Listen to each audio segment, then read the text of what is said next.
Mesdames et messieurs, The greatest festival of our contemporary society, the Olympic Games, is about to begin. this is gonna be close. Oh!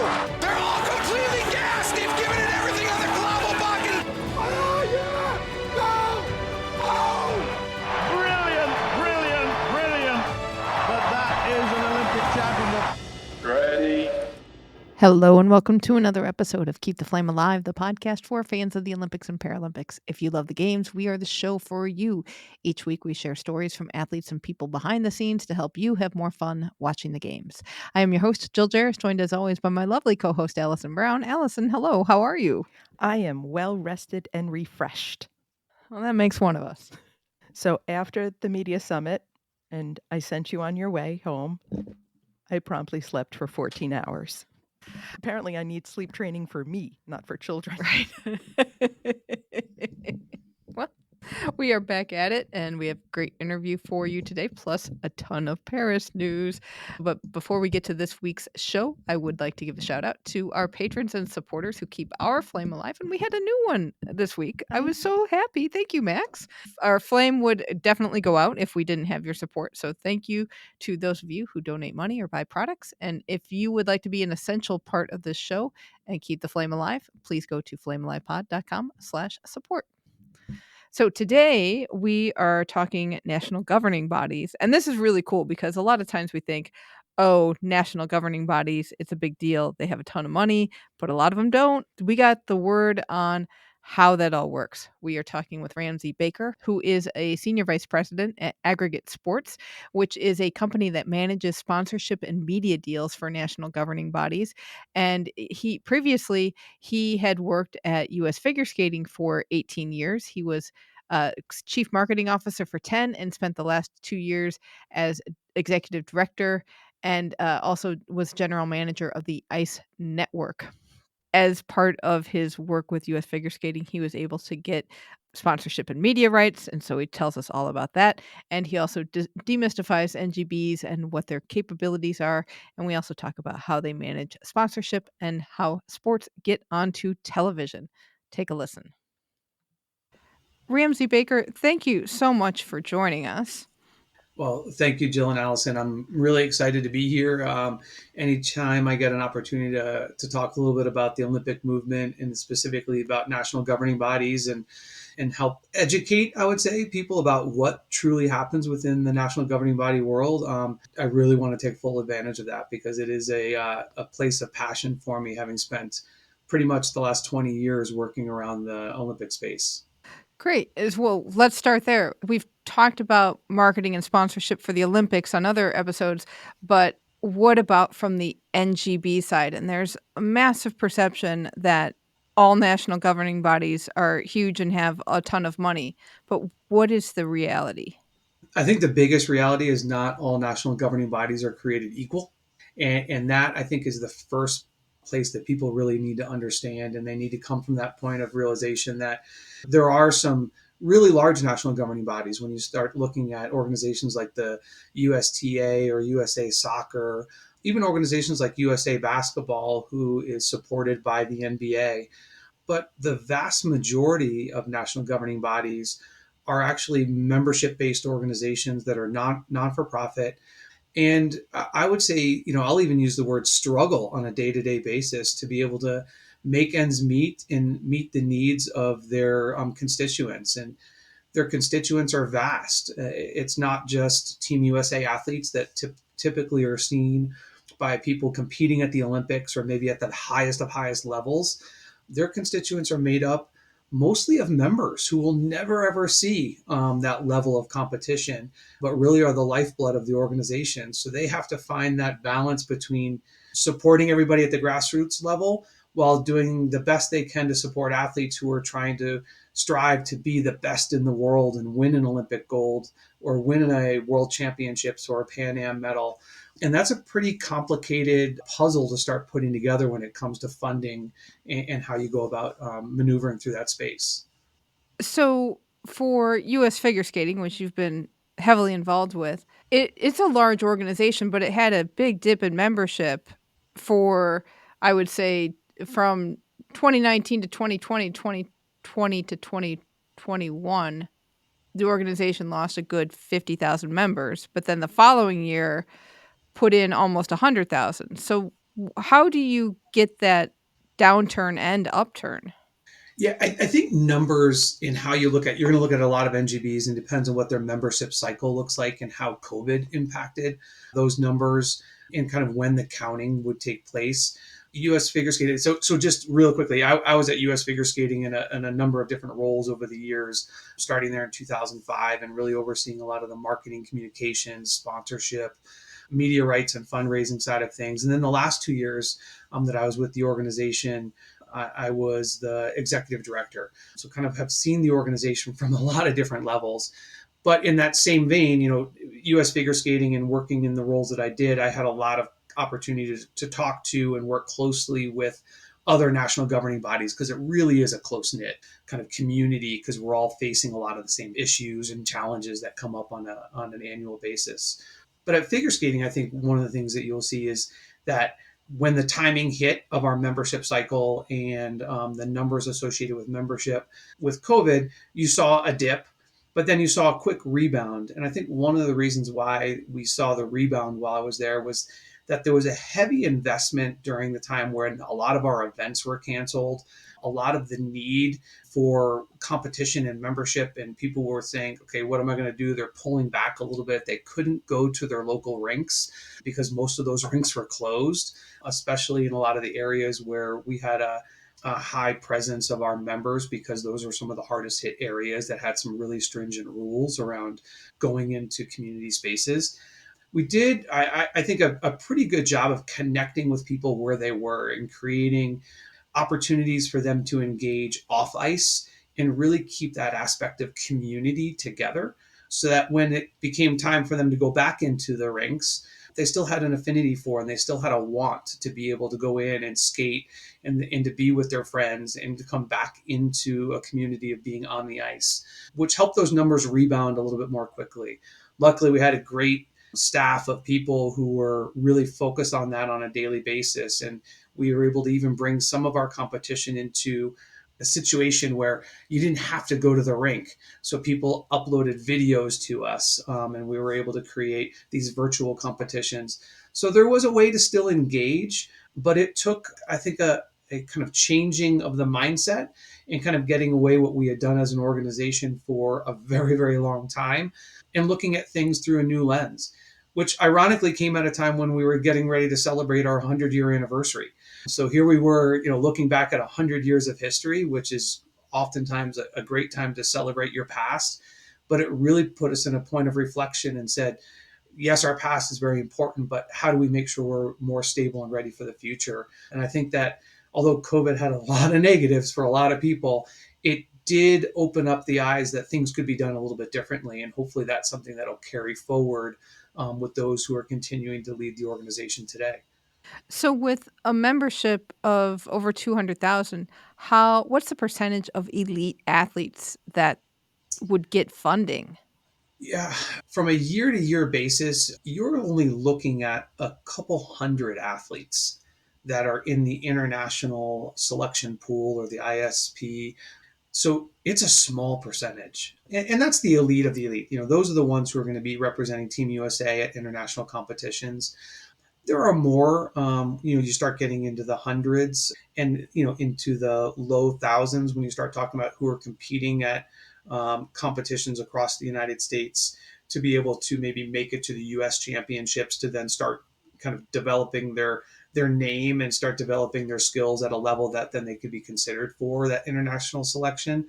But it really is a small percentage of the overall membership and participants within the sport, which kind of goes back to what I was saying at the very beginning of, even though the organization maybe is thought of as what people see on NBC on a broadcast at the U.S. championships or what they see at the Olympics, every 4 years when it comes to the sport of figure skating, that only represents really the tip of the spear when it comes to what the organization is made up of. And that is everyone from 2, 3, 4-year-olds who are starting out in the Learn to Skate programs through skaters who are skating competitively at the club level and at their local rink, and maybe their aspirations are to be the best skater at their rink, and they don't even think about the idea of becoming a member of Team USA or an Olympian, because that's just not within their scope of where they see themselves going. And what the sport has to do and what the organization has to do at figure skating, but I would say that this is the same across all national governing bodies that are membership based, is you have to figure out how to meet those individuals where they are and kind of meet them at the level of what their goals are going to be, and make sure that their experience is the same and is great, and is not going to be, we're only focused on the top of the top level. Because as a participant in the sport, you can go on to become so many different things.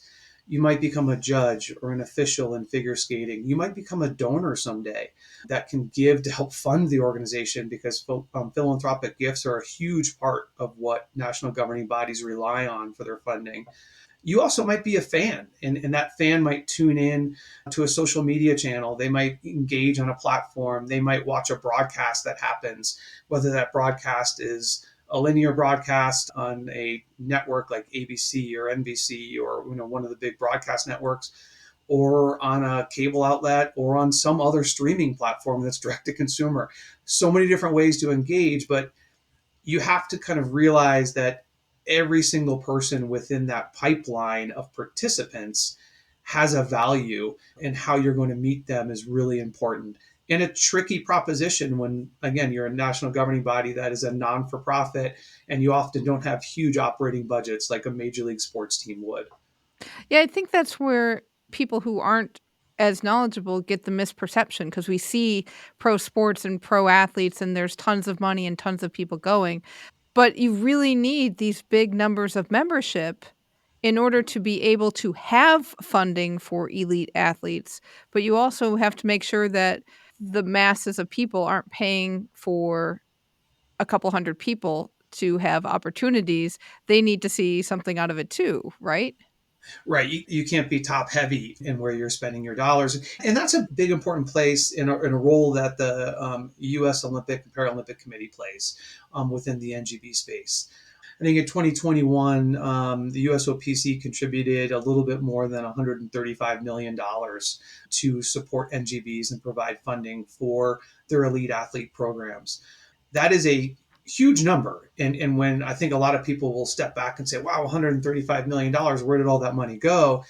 You have to start thinking about then, okay, well, there's 47 national governing bodies within the Olympic movement. So, okay, now spread that out over those, not all getting an equal amount, because different sports have a different number of athletes.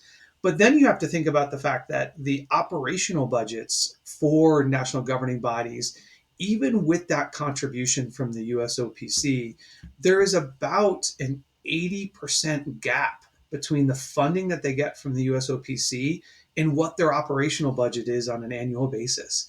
So they have to come up with the rest of that budget in some way. And that rest of the budget tends to be what supports, I would say, the pipeline or the grassroots through development phases of the athletes.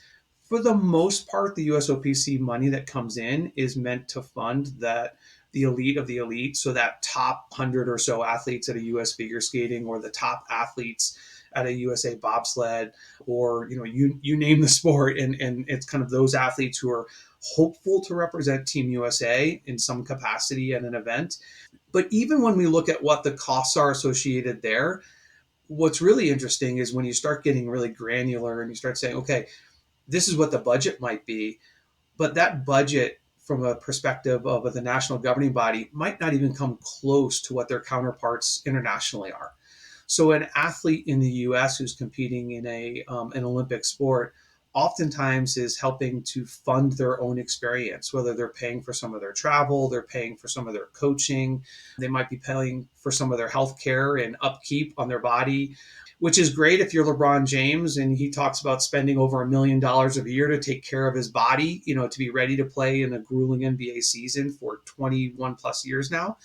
but he's also making $40 million a year. So the athletes who are competing for Team USA aren't making that kind of money, but yet they still have to invest because they are an elite athlete and they have to be ready to compete and do that for a number of years before they're able to reach the pinnacle and hopefully represent the country and perform at an Olympics, which is what their goal always is. It's a balance there of where the money comes from when it's the USOPC, and then the other buckets that they can draw on and the other tactics they can use to raise money to be able to support the needs of their annual budgets. When USA does not do well at an Olympics, like say figure skating, and figure skating's of course got a lot of competition from Russia. How does results affect the money that comes in or the support from people in the pipeline? It's a great question, Jill. And I would say, Russia for sure, Japan for sure, Canada up and down a little bit. And then the crazy thing is then you have a number of other countries where in one discipline or another within the sport of figure skating, similarly to the way it might be in track and field or others, where you'll have a country who will have a couple athletes who just happen to be at really high levels. So you're not just competing against kind of your normal, I would say, group of peers when it comes to the top. You also have all of these others who are coming in. So it's this constant churn of trying to be at the best. And that goes back to developing the pipeline, right? So you can't expect to just have a success at an Olympic Games and have that be, just by chance. There has to be a methodology behind that. So there has to be investment at lower levels. And what I think sports in general are finding out across all of the Olympic sports is that investment has to start happening at an earlier level because it's happening at an earlier level in other countries. And if you're starting to look and if you kind of do an analysis of not just who's winning the medals at the Olympics from an athlete to an athlete standpoint, you're having some of the same big countries win a number of medals. But what you're seeing now also is a lot of these other countries who are having athletes who will come up and be finishing in the 5, 6, 7, 8, 4, or they're making their way onto the medal stand. And they're kind of closing out the number of number of countries that are represented in the top 10 now, where it maybe used to only be 2 or 3 countries who are kind of dominating. You're seeing so many more countries come in. So the competition is becoming greater. And a lot of that comes from heavy investment from the government side in the majority of these countries. The US is in a really unique position that the US government does not provide any funding for Olympic, the USOPC and Olympic athletes in the US. That is an anomaly. In Japan in 2020, the Japanese government provided over 40% of the funding for the Olympic movement. The rest came from other sources. But if you think about that, that's 40% that came from the government. None of the funding in the US comes from the government. So that's a big gap to make up that you have to do through other ways, through fundraising and philanthropic gift and corporate sponsorships and media rights. And that's not to advocate to say that there should be government funding that comes, because there's a whole nother can of worms that opens up.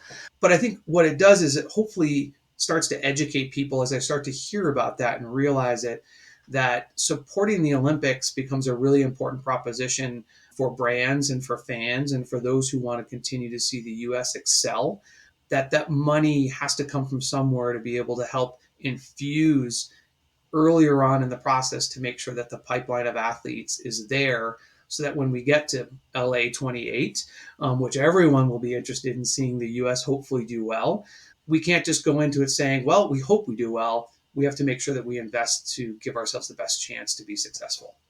How are you balancing, particularly in figure skating, where you've got countries like Russia and China who aren't competing right now, but in general, where, yes, they're doing things much earlier, but we in the US obviously don't want to emulate their process and what they're doing to these young skaters.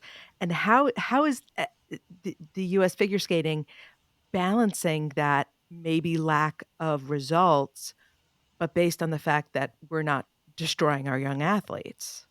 Yeah, Allison, it's a great point, right? I mean, you don't want to change who you are just for the outcome, right? We have to stick by what we've stood for, and hopefully we'll continue to stand for as a country of fair play and clean sport.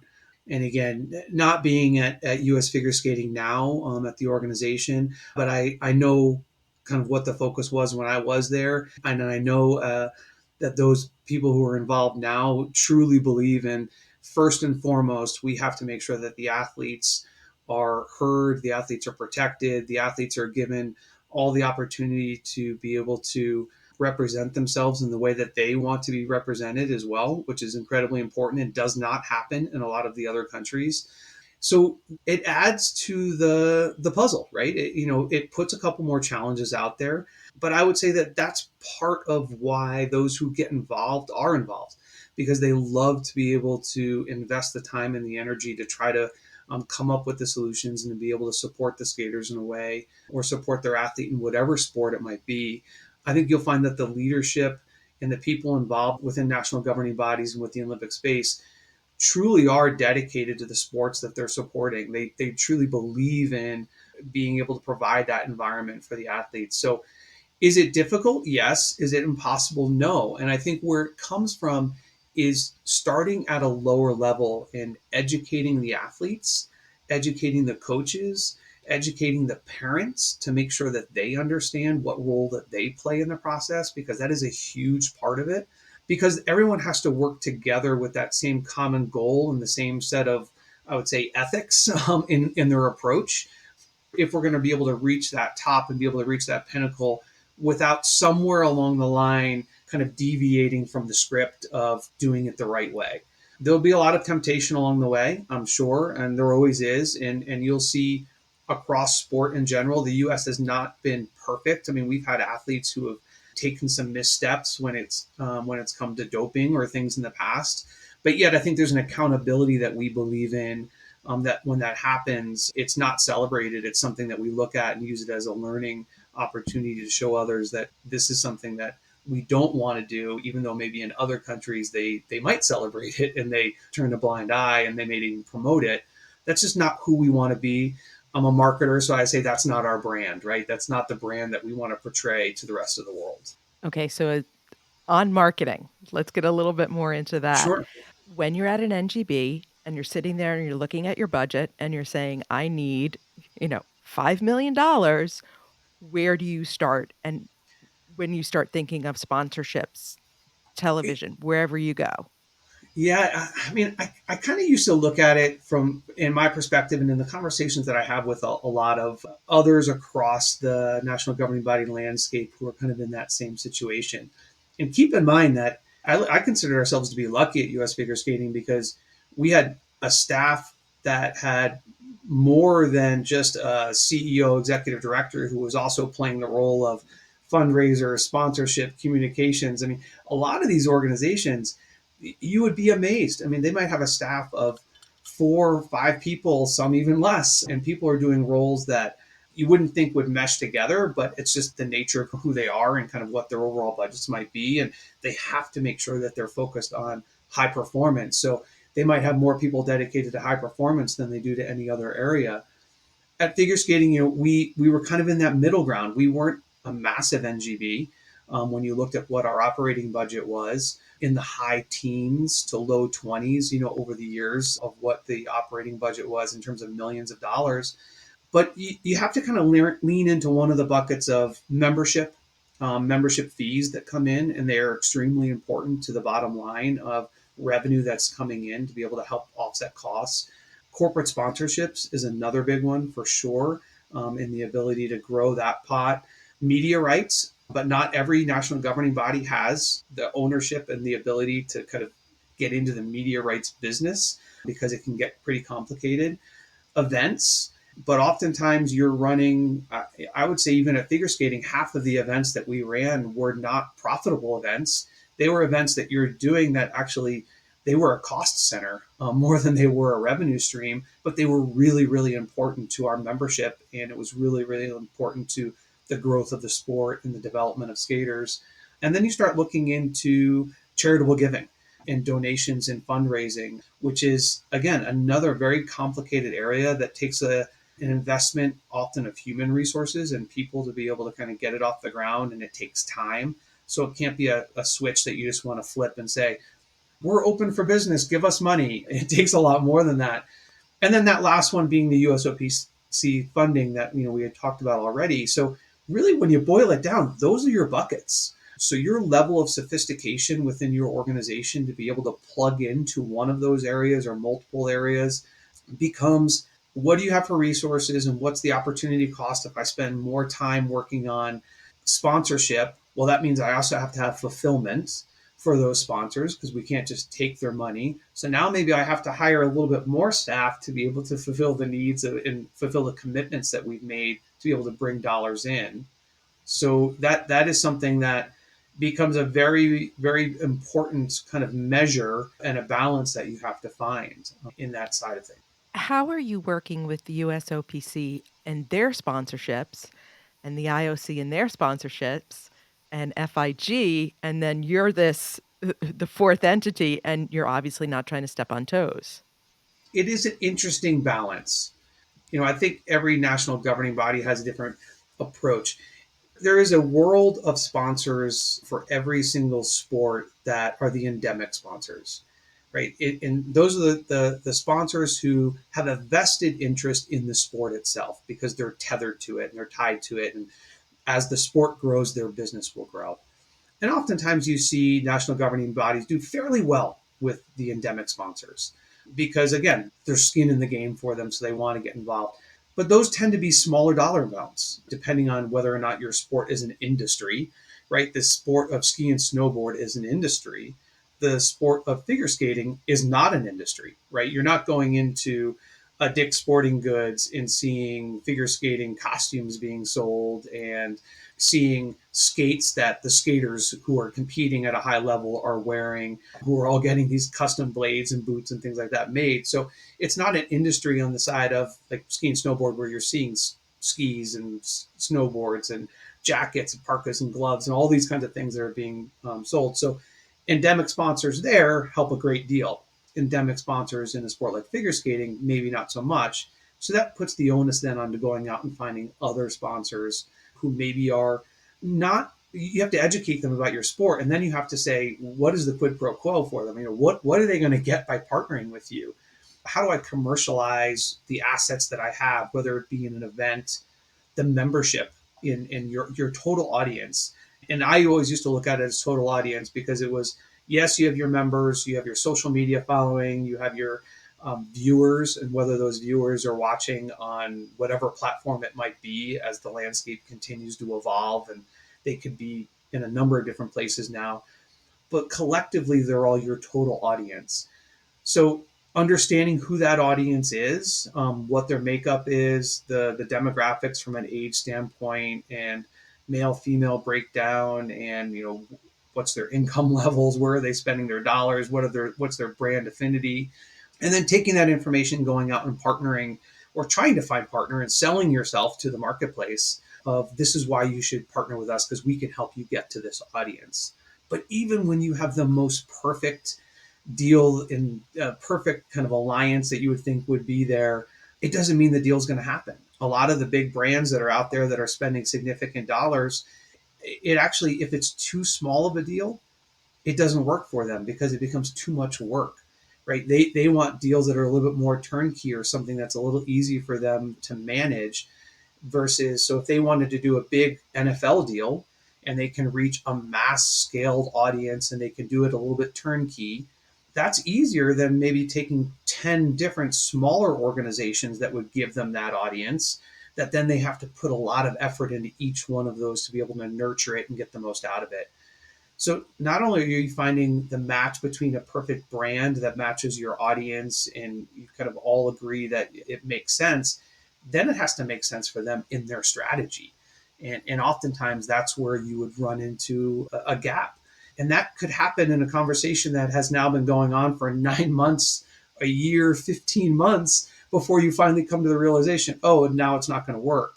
And that's why it's a long road, and it's not always as easy as just saying, oh, this is the perfect fit.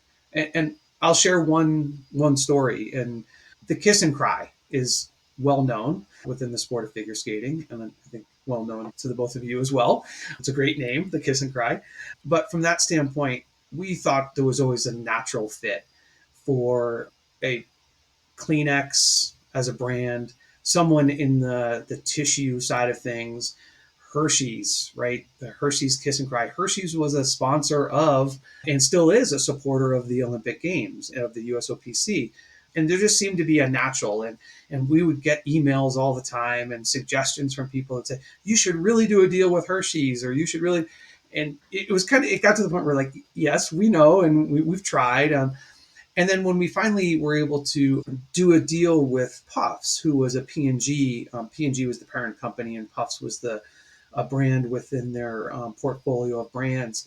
That deal came together, not working through originally the P&G Olympic Sports Group, and they were a top sponsor, right? They were a sponsor all the way down through the Olympic level.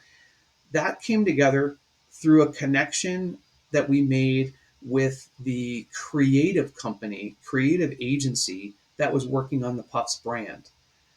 And when we presented it to them from a creative standpoint, and it was, I mean, it was hard to get. It took multiple years till we got to that creative agency person that we could kind of sell the concept to. They went back to the brand and they went back to the media agency. They went back and brought all those players together and said, you're looking for our next creative concept. This is what the creative concept is, and it's going to circle around the presence in the Kiss and Cry at figure skating events.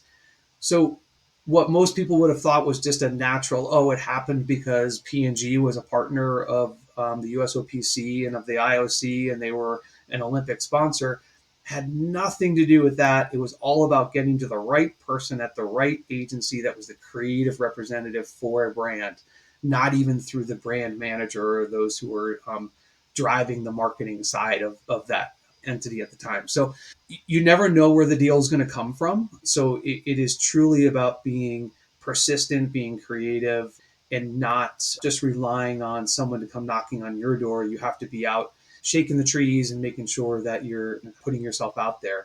And that's where, you know, the role I'm playing now, that since I left U.S. figure skating and I'm at Aggregate Sports, that's the role that we play for a number of our clients who happen to be in the national governing body space and the Olympic space in general. We represent them and we help them through this process of finding sponsors. So let's talk about that for a second. So what you're doing now. So is it like a consultant for small NGBs? Like, how does that actually work as a relationship? Yeah, it can be small NGB, big NGB. We work with, and it's actually one of the ways that I got to know Aggregate Sports and the individuals who own the company and founded it. We work with U.S. figure skating. We work with USA Gymnastics. We work with U.S. Ski and Snowboard. So three of the biggest national governing bodies who have a large presence and well-known, also a lot of media components associated with it from a commercial media inventory, traditional broadcast, that kind of thing, but also a number of sponsorship type of assets. But we also work with USA Hockey, USA Wrestling, to kind of name a few, and then a number of other NGBs where we have relationships with them, where I would say we have opportunistic business that we'll be able to bring to them because we're in the marketplace having conversations, and a brand might say to us, that's great, we really like what you're doing here, and we like, you know, working with this company or this property you're working with, but we also have an interest in this sport. Can you help us navigate? And because we're familiar in the space, we can help usually get them to the right sport, and through the relationships that I have, can be able to make a phone call. And again, we truly believe that the more we can get investment in the national governing body space, the better off the whole Olympic movement will be. But oftentimes, even at a figure skating or even at a ski and snowboard or gymnastics, they just don't have the internal resources. They can only go so far, and then they need help. We have multiple salespeople who are out scouring on a daily basis, who are doing the research and pulling data and trying to find those perfect matches, and then going out and reaching out and selling to those or presenting the sports. Where at the NGB level, oftentimes, even if you have a component of your job is sales, that may start as a really high percentage, but I like to look at it as the NGB creep. Your job responsibilities will slowly change because the organization just needs help in so many different areas. You're oftentimes understaffed. And in the sponsorship world, if you're not out there in this business, right, if you're in the NFL, you can wait for inbound calls. If you're at a national governing body, you can't. You have to be making outbound calls, and they have to be very strategic and targeted outbound calls to be able to even have a chance to have success. So that's where I think we can be beneficial.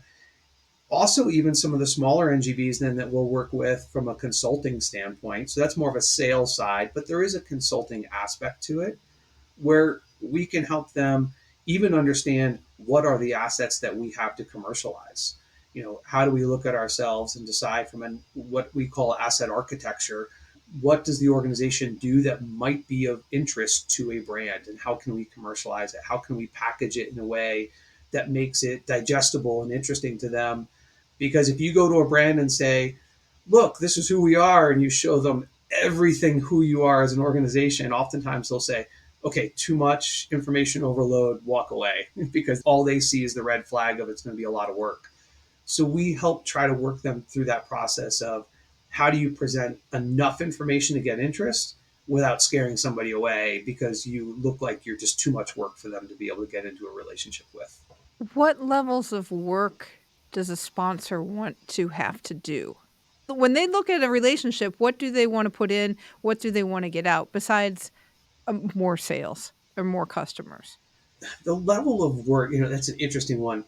I think it depends on what the brand is and what the category is. There are certain categories that are a little bit more used to having to be aggressive and having to be creative and having to compete with other brands. So they don't mind getting in, and they will look at your assets and maybe will say, yeah, we want to be part of the, getting involved with content creation and being very, very specific and unique to our brand and how we can tap into your brand and kind of playing off of those resources. So they might get very, very involved. And they could have multiple agencies that they're working with who are getting involved as well. So now you're not just working with a brand, but you could have 2 or 3 agencies that you're working with and having to navigate. There are other brands that want to come in and literally all they want to do is say, we like your commercial inventory. We like the demographic that you reach on television. We know you're going to deliver 1 million viewers for each one of those broadcasts. We're just looking at mass kind of audience, and we're going to insert a 30-second commercial spot. And that's all they want. Even though it might be a brand that you would think, oh my gosh, this would be great because they really connect with the audience and they should be doing all sorts of different other things.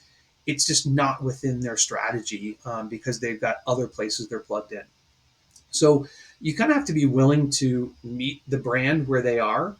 And oftentimes, and we did this at figure skating over the years, there were a number of brands who had never done a sports sponsorship before that we developed a relationship with and brought them in and said, okay, yes, that's all you want to do to begin with, but let's kind of have that be a whet the appetite, get a relationship started. You get to know us, we get to know you, and then hopefully we grow it into something more.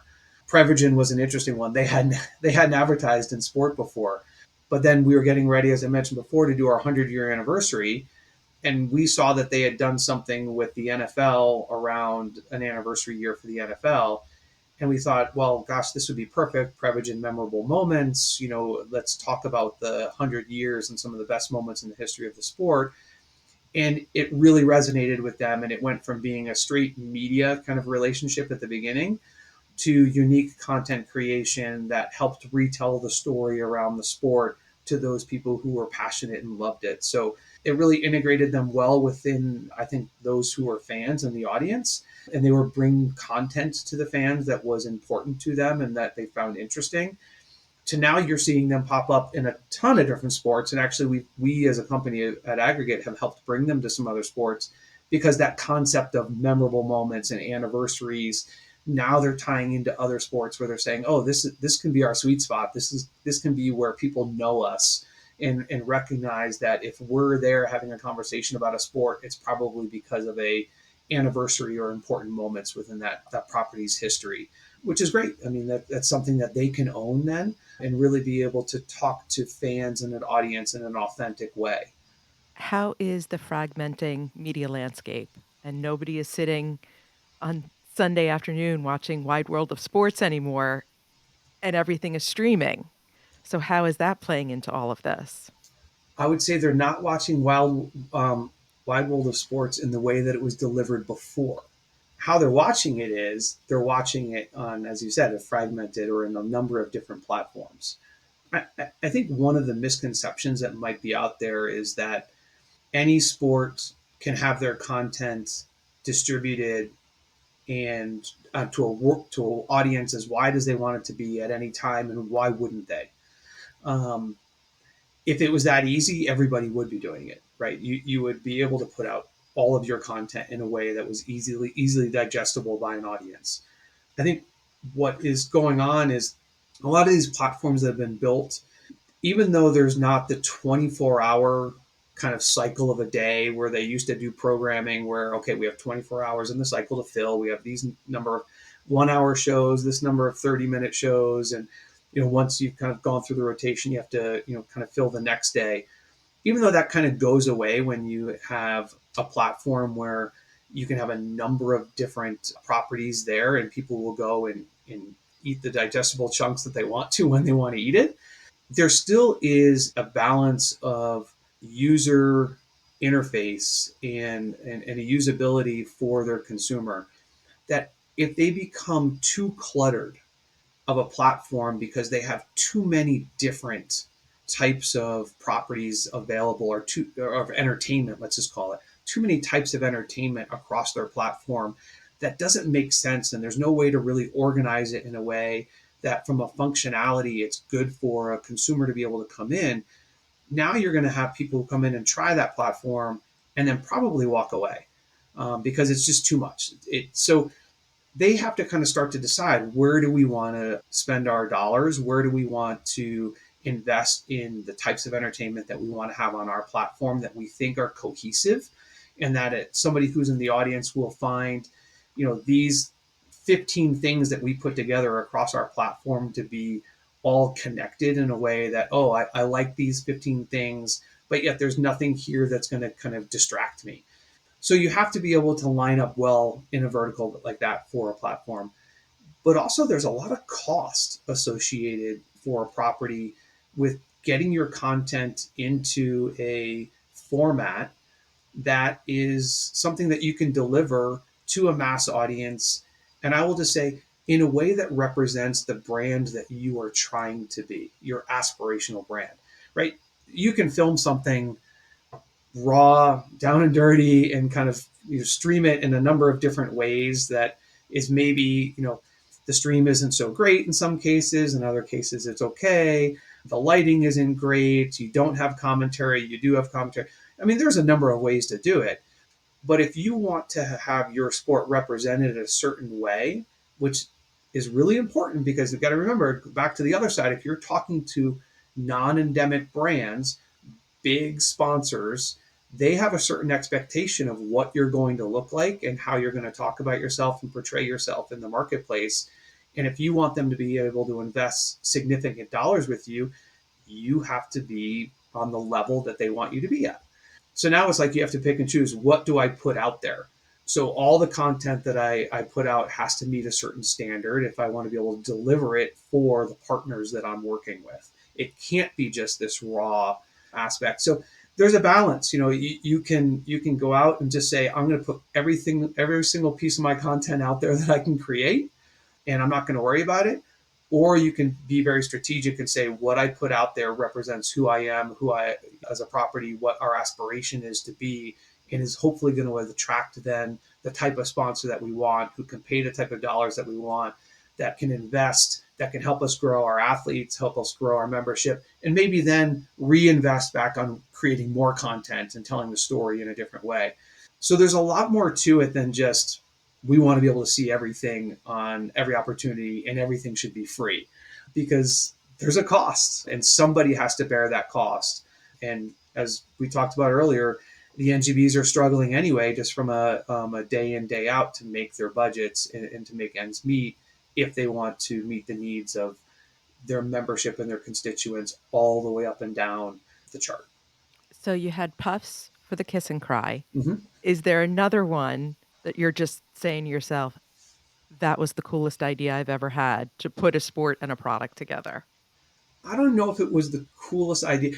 I think one of my favorite executions, and this stemmed from a long-term relationship with the Smucker's brand. And as they grew as a company, we had the Athlete Lounge, and we brought San Jose, and gosh, I'm going to blank on the year, San Jose U.S. Championships, and we brought puppies into the Athlete Lounge. And we created an environment where we had puppies, and it was for Milkbone, was one of their brands that they had within their portfolio. And we created kind of a living room setting, and then next to the living room was the puppy pen, and we had the athletes be able to interact with the puppies. And at the time, we had done a lot of research and looking at things about, it was in an Olympic year where puppies were used for therapy, and creating an environment where the athletes would be calm, and they could kind of go and just kind of relax. But the execution, one, building out the space was so much fun. The creative that was able to go into it, partnering with a local shelter who brought the puppies who were actually up for adoption. Christy Yamaguchi ended up adopting one of the puppies who was in there, whose name is Tank. She still has Tank today. Tank's a big part of her family. So that was one that was incredibly fun because the athletes loved it, right? And if the athletes love an integration for a sponsor, and it becomes this authentic and natural kind of free-flowing space that you don't have to force, and the coverage from media was great. It just was one of those things that came together, and you stepped back afterwards and you're like, wow, when we first started talking about that, it was like, will this work or not? And, it was a little bit of a risk. You're bringing live animals backstage, but looking back on it, it was one of the coolest things I think that we did, and it was unique. And then we actually saw it replicated in some other sports in different ways. And that's always like the ultimate compliment, right? Is when you can see that the concept that you had kind of inspired somebody else to do something similar, or at least expand upon it in their own way. So that was a really fun one. One thing else I really wanted to touch I'm just on, gonna sure, is a lot of people wonder, why isn't X sport on TV? What is the process of getting a sport onto television, be it in NBC, be it in ESPN?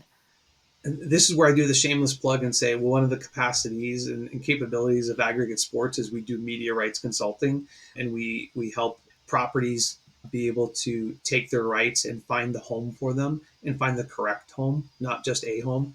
And I think that's probably, part of that equation. There's a lot of conversation that has to go on. It's about who your audience is. And there are certain media partners that if you don't meet the audience that they are trying to reach, and that matches with both what the other content is that they have on their platform and who it's reaching, and how they're going to sell against it, because that's what it comes down to in the end, is if you're looking for, especially a rights fee, is can the media property that you do the deal with and that you find as a home, can they turn around and then sell your property to advertisers? And if you look at it this way, if you have a very male dominant audience network, and traditionally ESPN has been that, and you are a heavy female audience sport, traditionally that has been an uphill climb. And oftentimes the reason it's an uphill climb is because, one, they know who their audience is, and they're going to continue to play to their audience, and they have to keep that audience happy. But also from a sales standpoint, they have a sales force that is used to selling against a certain audience. And it becomes really difficult if you have one property on your platform that is such an outlier from what everything else you're selling. That becomes a challenge to sell that. And if you can't sell it, then you can't recoup the investment that you've made. And if you can't recoup that investment, then why are you investing in it? So I think it's finding a partner who is a believer in what your sport is or your property is, a believer in who the audience is that you can deliver, and one that values that audience. Finding that match is really important to make sure that the relationship is going to work, and that you're not going to just become filler. There's nothing worse than having a property that is not going to be valued by the platform that you're on, because there's a couple things that happen. One, the term warehousing can get used. So some of your content can get warehoused, meaning that they've tied it up and that in the deal that you've done, they kind of own the rights to it, but they might not use it completely. But the other thing is the promotion, right? I mean, one of the reasons you want to be on these various platforms is the reach and the appeal, and to be able to grow your sport and be able to grow awareness and help your athletes be able to develop their brands and get recognition. And if your partner's not going to help promote you and they're just going to put you on at not great hours, if it's a appointment type of a schedule, or if they're not going to promote you across their platform, if you're, say, a streaming direct to consumer kind of on demand type platform, then you're losing out on a big part of the value that comes with finding a media partner. So it's a two-way street in finding a partnership. And a lot of times you have to think about your strategy from the standpoint of, are we all about generating revenue from our media rights deals? Or is it all about getting reach and awareness and driving eyeballs in terms of, is that what's most important to you? Or is it somewhere in between? Because sometimes the most lucrative might not drive the most eyeballs, because it could be behind a paid wall, and or someone is just looking to make a splash with something, so they're going to throw a lot of money at you, but in the end you're not going to get the audience, or it might not be as friendly for your audience, which is something to keep in mind as well, because you have a commitment that you want to make to those who have supported your sport in the past. And it's that fine line too of those who have supported the sport in the past versus those who are going to support it in the future. And we have this conversation a lot at figure skating, because figure skating does have an older demographic that tunes in. Very female. It's actually one of the largest, when it comes to percentage of audience that is female based, it's the largest percentage of female audience of any of the sports that are out there. It's a great way for a brand to be able to reach that female audience, which has an extraordinary amount of buying power, which has shifted over the years, right? I mean, they often talk now about the CFO of the household, the CEO of the household being the female buying power now and responsibility. So that's been great to see that shift. And I think there are a lot of brands that recognize it. But also when you're an older audience, you start to limit the number of brands who are going to be interested in investing in buying the advertising, because maybe they don't market to that, or they're in a category that says, statistics show them that by a certain age, people are so brand loyal that they're not going to be able to shift their buying habits. So there's no reason to be able to invest in an audience that is 55 plus, where they might say, hey, we have a much larger impact on an 18 to 35 or a 25 to 54 type audience, where we know that if we invest X amount of dollars, we can shift market buying habits by this amount, which turns into this amount of revenue. I mean, they do the math and they look at those numbers. So all of that is going to play a factor as well into the types of success you can have with your media partner. So that might be a little bit kind of long-winded of where you start, but I think you start with reflection. I think that's incredibly important. What are you trying to accomplish, and who can you accomplish that with? And then go out into the marketplace and have those conversations with those individuals. And oftentimes that takes some outside expertise and help, because if you're not in it every day, you might not be able to get to the right people. You might not be able to have the right conversations. Right. And if we're looking at small sports, what popped into my head was the example of the Ocho when you were talking. There we have, a ton of very small, maybe very obscure sports like speed tag or Quidditch. But when you talk about what you want the property to do for you, or what you want the perception of your brand to be, is something like that, where you go, oh, I can get my sport in front of a lot of eyeballs, but it also could be played for laughs. Is that the kind of trade-offs you'd start thinking about? It's interesting. It's amazing when you go into, when you travel a lot and you go into airport lounges and things, and you see, or you go into restaurants at noon because you're eating lunch out because you're on the road. And if they happen to have ESPN, ESPN2, various different obscure sports channels that might exist, and you're like, whoa, is that even a sport? What is that?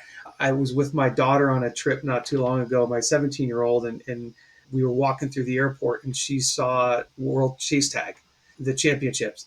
And she just looked at me and she said, whoa, this is a sport? And I said, yeah. And it's actually one that we've had a relationship with before as a company, and have kind of been able to do some work with. But when she saw it, she was like, that's interesting. And she watched it for a few minutes and then kind of moved on. And I think it's the perfect, not this sport in general, but a lot of those sports become filler. It goes back to what we were saying before. And it's also there's a lot of testing that gets done, right? They can start to see who the audience is. And then if you look at the brands who are buying against it, it's very specific. I mean, they are buying that audience. They know who that audience is. They're being very targeted. So for them, it's not a funny thing. They're not as worried about the sport itself. They're really just worried about who are we reaching through advertising across this. And the media partner in that case, in the broadcaster, knows that, and they know that they can sell against it, and they might be willing to kind of put that content on. And it all meshes together really well, right? I mean, there's a collection of those sports that kind of all fit within the same realm, and they don't have to have high level production that goes along with them as well. It's very closed, easy to produce. Oftentimes, a lot of those things can be even studio produced, and that's a big part of it as well, because there's a cost associated with being able to put that content on. You've seen a lot of skating, Ramsey. Yes, I have. Is there a piece of music that you never want to hear again? You will probably laugh at this because it's not the piece of music you're going to think of, or it's not like a classical piece. But there was a year where I think there were 5 show programs skated to bring sexy back. And I was so tired of hearing that song, because you would hear it during the rehearsals, then you would hear it during the shows, and then I would rewatch the broadcast because I would be watching from the commercial conversion standpoint and all of that afterwards. And for some reason, like that song, just if that song comes on the radio, all I think back, and I wish I could remember the year, but I've kind of just blanked it out in my mind of what it was. But it was at least 5 programs to that song, and I can't listen to it the same anymore. Otherwise, every skater was so different to the song. I mean, you can have the same song over and over. Show programs are pretty much, not that every show program is the same, but even if it's a song that has been skated to by 100 different skaters over the years, they all bring their own interpretation to it. And I think if you don't get caught up in the song and you focus more on how that song is brought to life by the skater and how they interpret it, then it doesn't matter. You could listen to the same one over and over again if you're focused on the skater and what they're doing. Excellent. Well, Ramsey, thank you so much for joining us. We really appreciated your time and talking about this very nuanced topic. Well, I appreciate you having me. And again, as I said at the very beginning, the Olympic space means a lot to me, and the fact that the two of you are continuing to give it a voice and investing your time and energy to cover it, I think is incredibly important. And I think this next year is going to start a cycle of games that is going to be historic as we go from Paris to Milan Cortina to LA and beyond, and then hopefully getting all the way to 34 with Salt Lake, if that all comes together the way we believe it will. It's a really exciting time, I think, for the games and the evolution that's going to happen around them. And I'm just really excited to kind of see what happens. Thank you so much, Ramsey. You can follow Ramsey and Aggregate Sports both on LinkedIn. We will have links to both of those in the show notes, and we'll also have a link to Aggregate Sports website. Last week, we teased that you had a bathroom story. I mean, it wasn't a test event without you had to test your bathroom events, right? I did, and I failed that test event. Oh, I think it's a rousing success, but we're going to save it for our patrons. Patrons, you get your monthly episode is coming up soon. For those of you in the $5 a month level or higher, if you would like to become a Patreon patron and get bonus episodes and blogs and find out who is going to be on the show before everyone else, you'll also get off the record stories every month, including Allison's bathroom story from New York. We have levels to fit every budget, and that definitely helps us keep our flame alive. Join today at flamealivepod.com/support and look for the Patreon element. Everybody knew that sound was coming. Yeah. Oh, my goodness. We have an interesting doping, not doping situation from Tokyo 2020. Fake news. This involves China's swimming team.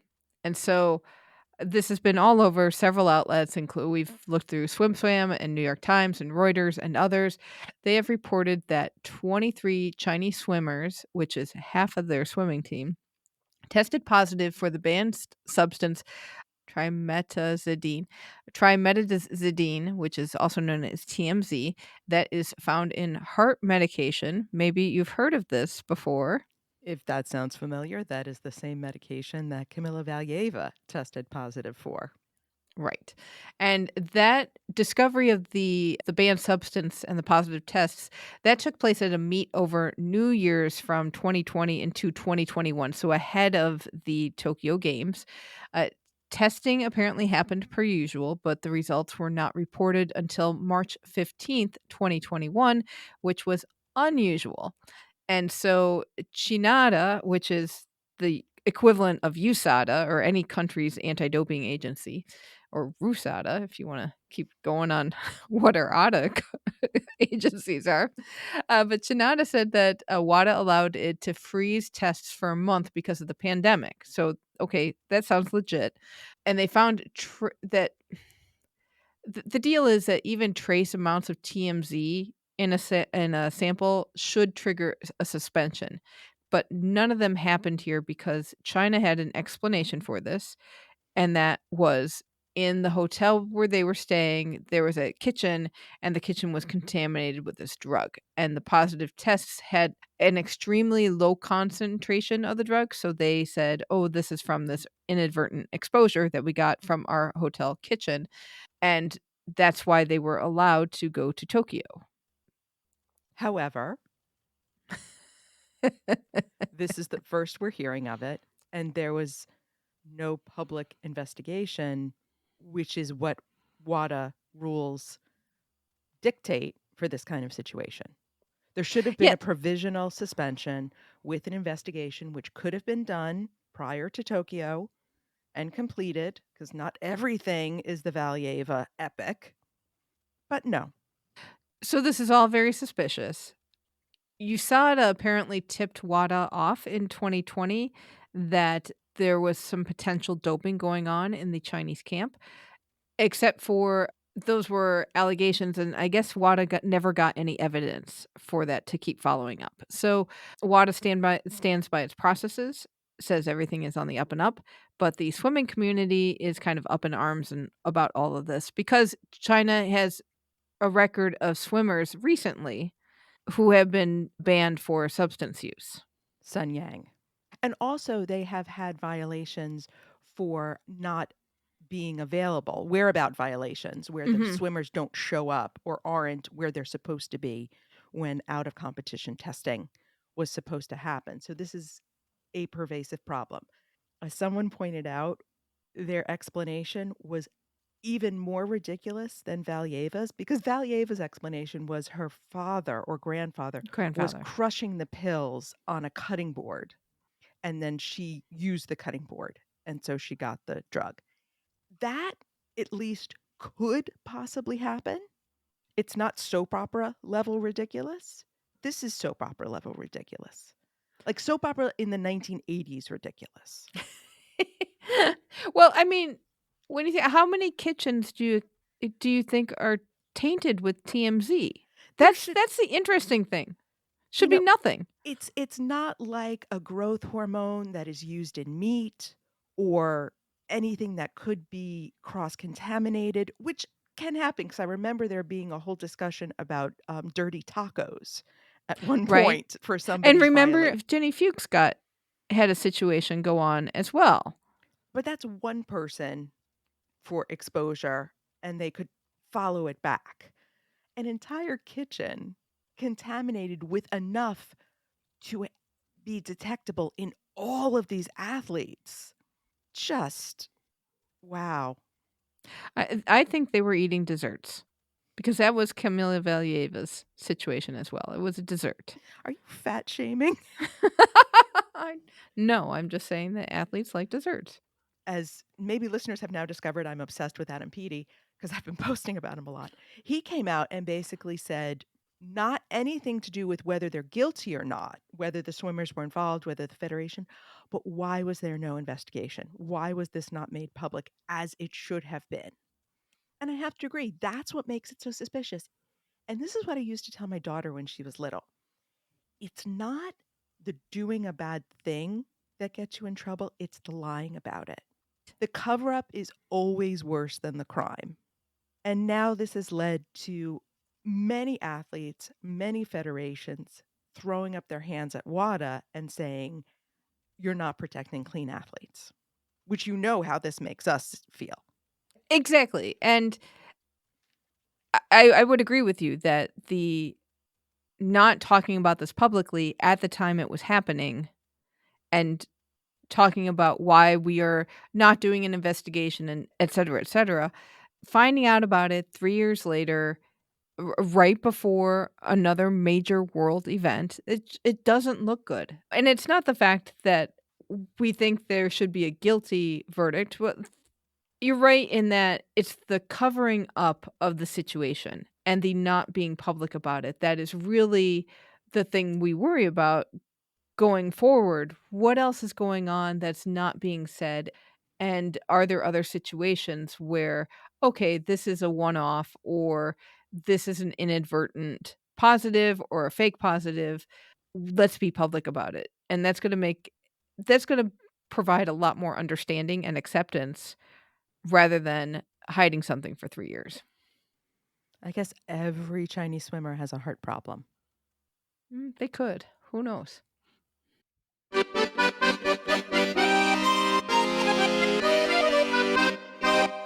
Bonjour, comment ça va?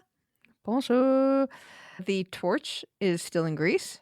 Everything is lit. Everything is going well, except for I've seen little bits of the video, and boy, does that top of the torch look a little smoky, Get those polished gloves ready. right? So, as if you got our newsletter, which you did a nice little deep dive on the torch relay, Once you got me started. so it will soon head out to across the Mediterranean, and we'll get to France on May 8th. So it's coming up. It's getting more real day by day. If you plan to go to the games, guess what? Just like our travel expert Ken Hanscom said, lodging prices are going down. Because all of a sudden they realize, one, people double booked. Two, they can't get the prices that they thought they could get. And now they've got empty rooms. And gouging didn't work this time. If you follow the Facebook Paris 2024 planning group, there was an article posted from the Independent in the UK, and the little bit that they had that was outside the paywall said that last year in July, the hotels had 90% occupancy. And this year they are predicting like 60 to 70 because people aren't coming. Because people said, oh, the Olympics are coming. I don't want to go there for my regular vacation. And then those who would like to come for the Olympics said, oh, no, we can't afford what you want to charge. So we'll see. I did do a little Airbnb search, and boy, prices have gone way down. And there's a lot of availability. And the resale platform should be coming out soon. So if you want to rethink your plans for Paris and just sort of wrote it off as too expensive, go back, take a look, because it may be less now if you're flexible about when you can go and what you're willing to see. Exactly. And also, as Ken had said, even closer to the games, you'll probably see more deals and some rooms open up if there's space that had been booked that gets released. So opportunities knocking. Other things to check out in Paris, we have more hospitality houses. We don't have enough days to go to we all don't. of these hospitality houses. We don't. And you don't even need tickets to see stuff. You could just go and spend the entire games, both Olympics and Paralympics, I think at this point, at hospitality houses. Oh, that sounds like fun. It does sound like fun. So Austria is going to have a hospitality house at the Pavilion Montsouris in the south of Paris in the 14th arrondissement. It will be open July 25th through August 11th and will be ticketed. By the time you listen to this, the tickets will be on sale. We don't know the prices, but they'll be on sale very soon. There will be a Czech house at the Cabaret Sauvage in Parc de la Villette, which is a massive site for hospitality houses. This is the same location where Team Netherlands House is going to be for the Paralympics. So you can check it out now. This will be open to the public. It will be ticketed as well. Those go on sale May 1st. Ticket prices, if you buy early through the end of June, they'll be €20, 24 cents. And from July on, they will be €24. All in all, very cheap. They're trying to keep it cheap. Children under 6 will be free. They have an opening ceremonies event on July 26th. Ticket prices for that early bird is €35 until June 30th and €40 afterwards. That's cheap for an opening ceremony event. Yeah, it's going to be a good party. And one of the features that will be at this hospitality house is beer tasting. 16 different breweries are going to be there representing Czechia. You're going to have to check that out. We will also have a Slovak house. This will be on Ventrus Avenue View, which is a restaurant in Parc de la Villette, so another place in the park. They will have indoor and outdoor spaces. This one is open to the public for the first time, and they have not released any more details, but we will keep an eye out for that. I challenge you. I have a challenge for you. Don't want you to let it involve 16 Czechian beers. No, I want you to go to the Czech house and then go to the Slovak house right after that, and then come back and report and see how you do, Czechoslovakia. Oh my goodness. Oh, maybe my friend Michael from Beijing will be there. Wouldn't that be nice? Oh, I won't even recognize him though, because I only know what half his face looks like, because we were both wearing masks the whole time. If you were hoping that the oiled Tongan wonder, Pita Tautafua, would be making a return to the games, sadly he will not. He did not qualify this year. He had tried in Taekwondo, which was his main sport, and he'd also tried canoe or kayak, and he sadly did not qualify in either of those events. But, paving the way for new generations. Oh, this is good. When one novella ends, another one just magically opens. I love the sports world so much. We are like the Telemundo for sports epics. Right? Okay. We recently talked about World Athletics deciding to pay the gold medalists $50,000 from their IOC revenue sharing money. The Association of Summer Olympic International Federations is furious with World Athletics. And as our friend Rich Perlman from the Sports Examiner said in one of his newsletters, not a little bit, they released a statement and they had some pretty obvious things to say. And usually this is a very, very diplomatic, so everything is very thinly veiled or very thickly veiled. No. So ASOIF released a statement saying that they were neither informed nor consulted in advance of the announcement, which was made one day after the ASOIF General Assembly and during Sport Accord, which is this big conference for federations. And as a matter of principle, ASOIF respects and defends the autonomy of each and every member federation. However, when a decision of one IF has a direct impact on the collective interests of the Summer Olympic IFs, it is important and fair to discuss the matter at stake with the other federations in advance. This is precisely why the ASOIF was created more than 40 years ago, with a mission to unite, promote, and support its members while advocating for their common interests and goals. And it goes on, but basically, you do make a big announcement the day after your big meeting with everybody, and you don't tell anybody that you're going to do this. Not a good look. There's a lot of this, I feel like, this week of people not communicating with each other in this world. And with social media and with kind of our interconnectedness, I think this stuff has been going on probably forever. I mean, we do Olympic history and Paralympic history. We know people are dumb sometimes, but it's so obvious now when people do something not politically correct and not well communicated. And where are your PR people? And how poorly are they trained? Like, Right. when is PR going to catch up to these kind of things? Like, this is so obvious that, World Athletics, yes, you are the tail wagging the dog. You are the big gun here. How could you not inform? I mean, just inform, just send a little memo. Right? Saying, hey, we're going to do this or And host a they seem coffee. shocked by the reaction. Yeah. That's what kills me. They're all reacting like, "Oh, well, isn't it great?" And Sarah Hirschland, we heard her say this, the head of the USOPC, say, "We love the idea of money in athletes' hands. Like that's a good plan." But did nobody kind of think what this meant for, badminton, who $50,000 is their annual budget?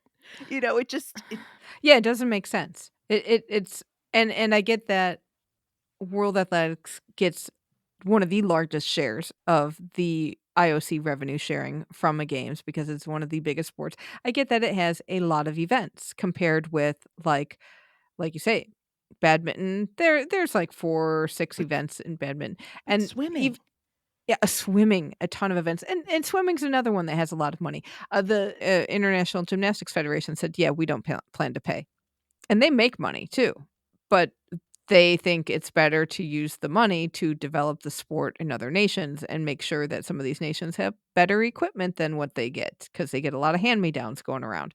And I think rowing was another one that said, We need this money to last for 4 years, and they get a smaller chunk of the IOC revenues, but they are one and that's another one with a ton of events where they really could not afford $50,000 going to a winter. Can you imagine paying an eights boat 50,000?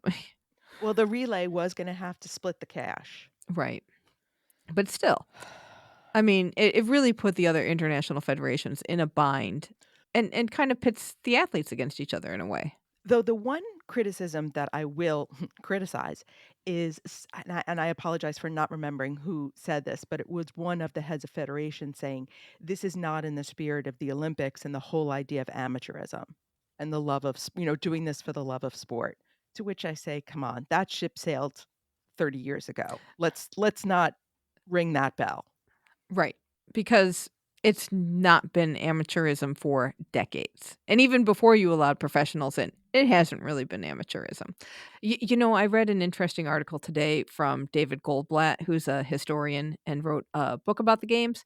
And he said, he was talking about Paris 1924 being a savior of the games and wondered, will Paris 2024 play the same role in that during 1924, you had this women's Olympic movement. The Olympics were still very much a gentleman's thing, and they didn't want lower class people in, so they had a workers' Olympics organized separately. And that's when you started seeing the Olympics go, oh, we need to be a little bit more open to everyone else. I don't know. We'll see what happens with this. Will payments and attitudes be just a little bit more open? Don't know. Do you think that if do you think the IOC should just pay people on the podium? Yes, but How not come? $50,000. That feels a little excessive, but I do feel like there should be, because the IOC is making money off of these kids, and the kids should get some of that reward. But how you work that out, that's a much more complicated question. I would be curious to know what you listeners out there in Shuklistan think. If you could let us know. I'm very curious what other people think of this development, and let's keep it going, Novella. Intel announced that it's going to have a number of AI initiatives in Paris. So there's going to be some sort of interactive AI powered fan experience or activation, if you like the new lingo. I know you don't like the new I lingo. don't like the new lingo. This is going to be in Paris, and it will have, they call it the journey of becoming an Olympic athlete. I call it a, hey, do some things and figure out what sport you'd be good at. And I always love those. So I'm hopeful to figure out where this is. They're also doing some, for viewers at home, 8K live streaming, which is going to be high res and the highest broadcast grade quality. So hopefully it will look good. They're going to do some kind of legacy project where they will be able to do neuro object cloning. So they can take video of Olympic collections and turn those collections into 3D digital artifacts so you can explore Olympic history virtually. So I can swim against Adam Peaty. Maybe, but I think you'd be able to explore Adam Peaty's goggles and cap more so than swim against. Okay, that him. sounded a little creepy. I don't want to do that. I don't want to do that. We've got a little bit of news out of Russia. Thank you, listener Hillary. One of the Russian modern pentathletes named Yulana Batashova applied to become a neutral athlete so she could compete in Paris. And the Russian Federation of Modern Pentathlon has basically kicked her off the national team. She submitted papers for status, according to this article from sportexpress.ru, warned the federation, and she took on all of the expenses. She paid for her preparation. The federation didn't help, and they let her go. She doesn't quite know what's happening, so she was removed from the team on April 1st. She no longer receives a salary from the team because it's kind of like how athletes in the U.S. get stipends, and I think that happens in other ways. They get stipends there too, so she's no longer getting her monthly stipend, and we'll see what happens to her and if she'll be able to compete for Paris and in the future. She'll go to Georgia. That seems to be the new thing for Russian athletes. Also, for you viewers at home, Variety is reporting that NBC will give out 5 heart rate monitors to athletes' parents and display the results as their children compete. Okay, I said this in the Facebook group, and I'm going to say this again. Just because you can do something doesn't mean you should. Okay, the parents are nervous. Shocking revelation. This was great for biathlon where you could see them trying to, calm down or things. They were using that heart rate monitor. But the parents? Yeah, I know. And who do you select? And what happens if they don't get that nervous? I mean, they get nervous, but what happens if their heart rate isn't affected? And what And if then you have this granddad has a heart attack in the middle of the race? I mean, this could end so badly on so many levels. I can just see it being a whole lot of nothing too. And who gets it what, but apparently this went well on audience testing and focus groups, so they're going to try it. There was a nice Kerfuffle? conversation, at least in our Facebook group. And the AP has reported that French police have cleared out a tent camp near the Seine. This affected about 30 teens and young men from West Africa, most of whom were in the process of getting residency papers, and some had set court dates for asylum hearings. So they were shipping them very far away from Paris. The article noted that this type of action happens every spring, apparently. During the winter, the police kind of let tent camps lie to get through the winter. They tend to clean them up in the spring, but aid groups say the cleaning out efforts are more intense this year, and especially them being sent farther and farther away from the city. So we just want you to keep being aware of that because it is something that happens with the games, and it's not cool. Efforts to make the city look perfect, not cool. Welcome to TKFLASTAN. It is time to check in with our team Keep the Flame Alive. These are past guests and listeners of the show who make up our citizenship of TKFLASTAN. Slow week this week? Slow week, but very exciting week at the World Athletics Race Walking Team Championships in Antalya. Evan Dunphy paired with Olivia Lundman for the marathon race walk mixed relay. They finished 26th. They got a personal best, a Canadian record, and most importantly, qualified for Paris as a team.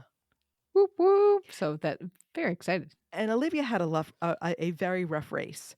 Evan posted about this, that she kind of hit a wall and just got up and kept going. So absolute kudos to her. for keeping it going and pushing through. That was not an easy day for her.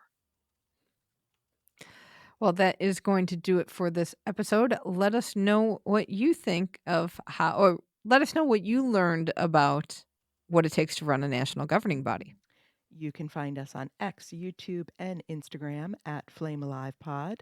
Send us an email at flamealivepod@gmail.com. Call or text us at 208-352-6348. That's 208-FLAME-IT. Chat with us and other fans on our Facebook group, Keep the Flame Alive Podcast, and sign up for our weekly newsletter with even more Olympic and Paralympic info for you at our website, flamealivepod.com. Next week, we are going back to the world of break-in, and we will be talking with Ivan Flips Velez, who will be one of the judges at Paris 2024. He will break down how this sport is judged, which is pretty eye-opening. And if you've wondered what is going on in a break-in battle, you will not want to miss this conversation. So thank you so much for listening. And until next time, keep the flame alive.